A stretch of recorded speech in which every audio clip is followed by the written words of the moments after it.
Hi friends, welcome back to my channel. இன்றைக்கி நம்ம பார்க்க போகிறது கருப்பு உளுந்து களி. வாங்க எப்படி செய்கிறதுன்னு பார்க்கலாம்.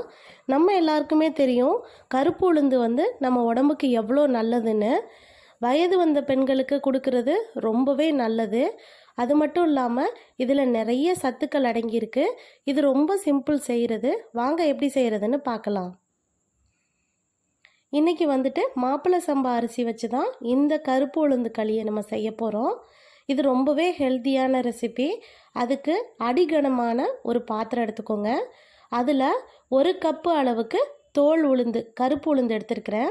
தோலில் தான் அதிகமாக சத்து இருக்குது, அதனால் தோல் உளுந்து எடுத்துக்கோங்க.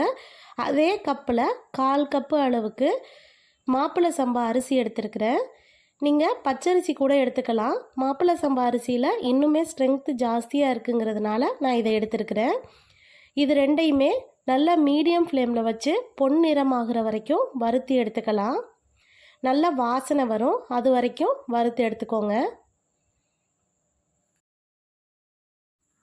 இந்த மாதிரி நம்ம வறுத்து செய்கிறதுனால இதோட வாசனை இன்னுமே ரொம்ப நல்லா இருக்கும்.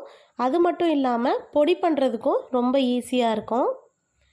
எந்த அளவுக்கு வறுக்கணும்னா இதோ எல்லாம் சரிசமமாக ஒரே நிறத்தில் இருக்கணும், நல்ல வாசனையாக இருக்கும். அந்த மாதிரி நேரத்தில் ஒரு தட்டில் போட்டு ஆற வச்சுக்கலாம்.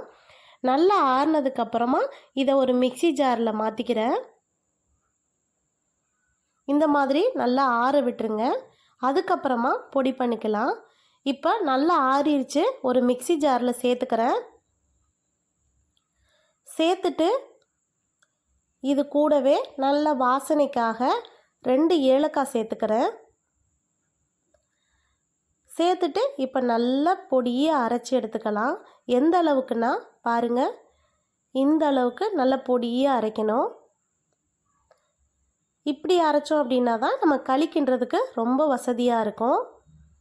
இப்போ நம்ம எடுத்தோம் இல்லையா 1 கப்பு, அந்த கப்பில் 1 கப்பு அளவு மாவு இருக்கான்னு பார்த்துக்கோங்க. 1 கப்பு அளவு மாவுக்கு 3 கப்பு அளவுக்கு தண்ணி சேர்த்துக்கோங்க. இப்போ நான் ஸ்டவ் ஆன் பண்ணல, சும்மா வச்சுருக்கேன். இந்த தண்ணியெல்லாம் சேர்த்துட்டு கட்டியே எதுவும் இல்லாமல் நல்லா கரைச்சி எடுத்துக்கலாம்.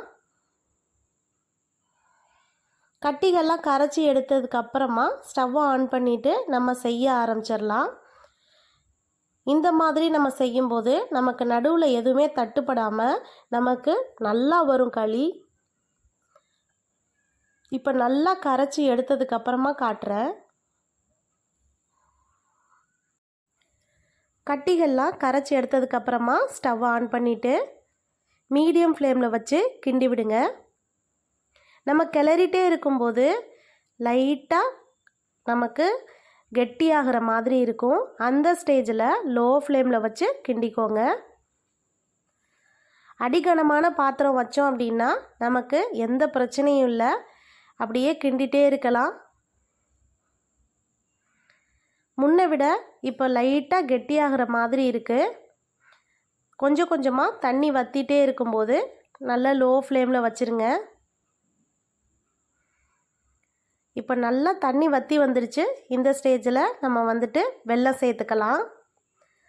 வெல்லம், நாட்டு சக்கரை இப்படி எது வேணாலும் சேர்த்துக்கலாம். நான் நாட்டு சக்கரை சேர்க்குறேன்.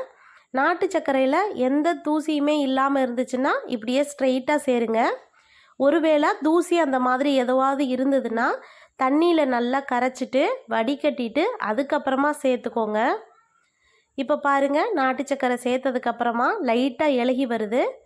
இப்போ நல்லா கிண்டி விட்டுருங்க. கிண்டி விட்டுட்டு இதுவுமே கொஞ்சம் கெட்டியாக மாறணும், அது வரைக்கும் கிளறி விட்டுக்கலாம். இந்த ஏலக்காய், வெல்லம் இதெல்லாம் சேர்த்து நல்லா வாசனையாக இருக்குது. துளியோண்டு உப்பு சேர்த்துக்கிறேன்.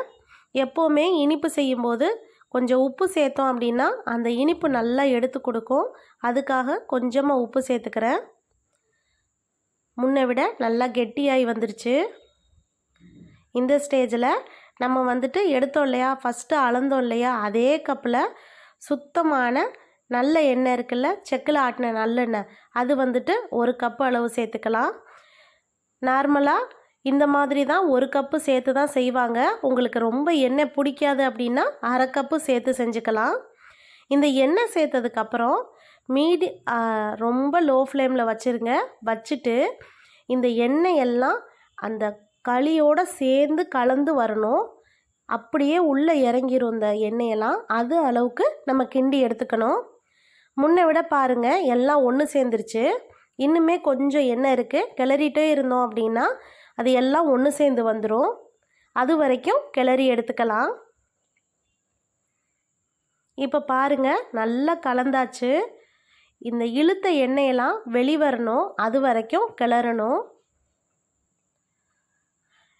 இப்போது நல்லா கெட்டியாயிருச்சு. முன்னை விட கொஞ்சம் கொஞ்சமாக அந்த எண்ணெய் வெளியில் வர ஆரம்பிக்குது. அது வரைக்கும் கிளறி எடுத்துக்கலாம். இந்த சட்டியில் ஒட்டாமல் அப்படியே அந்த மாவு சுற்றி வரணும். இந்த களி அப்போ தான் ரெடி ஆயிடுச்சுன்னு அர்த்தம்.